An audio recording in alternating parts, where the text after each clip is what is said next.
NCP তো নতুন একটা সম্ভাবনা জাগায় তারা পরবর্তীতে জামাতের কোলে উত্তীর্ণ হয়েছে। তাদের নিজস্ব কোনো স্ট্যান্ড নাই, নিজস্ব কোনো বয়ান নাই। তারা এভাবে হলো গিয়ে একটা ভাষা উত্তর দেয়। এই হ্যাকিং ইস্যু নিয়ে এই ভাষা উত্তর দিয়েছে। আর বাংলাদেশের আরেকটি যে দল রয়েছে তারা তো মাশাআল্লাহ নির্বাচনের আগে যেই পরিমাণ চাঁদাবাজি করে ফেলছে, নির্বাচনের পরে যে কি করবে আল্লাহ মাহবুব জানে। তাদেরকে দেখলে এখন মানুষ ভয় পায়। অসংখ্য ঘটনা ঘটেছে আপনারা জানেন। মানে এইটা লিস্ট করলে আপনারা যদি হলো গিয়ে বিএনপির চাঁদাবাজি নিয়ে হলো গিয়ে একটা সার্চ দেন গুগলে, কতক্ষণ যাইতে পারবেন আমরা জানি না। মানে রেলগাড়ি যত বড় তার থেকে বড় হলো গিয়ে আপনারা নিউজ মিডিয়া স্ক্রল করতে পারবেন। এইরকম আসলে হলো গিয়ে ঘটনা। বলতো আমরা রাষ্ট্রের কাদেরকে ট্রাস্ট করবো সেই জিনিসটা রয়েছে। আর এনসিপি তো নতুন একটা সম্ভাবনা জাগায় তারা পরবর্তীতে জামাতের কোলে উত্তীর্ণ হয়েছে। তাদের নিজস্ব কোনো স্ট্যান্ড নাই, নিজস্ব কোনো বয়ান নাই।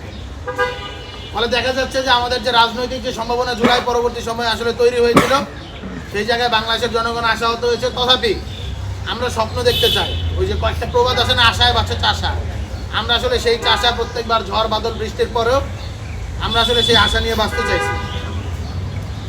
আপনারা দেখেন জুলাই জাতীয় সনদ যে সংবিধান সংস্কার বাস্তবায়ন আদেশ 2025-এ, সেখানে একটা হ্যানা ভোট হচ্ছে। কিন্তু এই যে আদেশ, এটা একটা সুপ্রা কনস্টিটিউশনাল ইনস্ট্রুমেন্ট।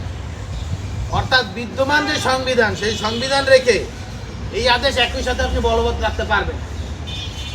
ফলে যে জিনিসটা হবে, গণভোটের ফলাফল আপনি যাই করেন না কেন, পরবর্তীতে সংবিধানের মধ্য দিয়ে যদি একটা ড্রাস্টিক চেঞ্জ না আনা হয় এবং পরবর্তী গভর্নমেন্ট যারা সংসদে যাবে, যারা সরকার ফর্ম করবে, তারা যদি আসলে এই জায়গার ভিতরে সদয় না হয়, তাহলে কোনো একটা গ্রুপ আদালতের মধ্য দিয়ে অথবা সংবিধানের মধ্য দিয়ে এই যে কোর্টে এই যে গণভোটের যে রায়, সেটাকে আসলে চ্যালেঞ্জও করতে পারে।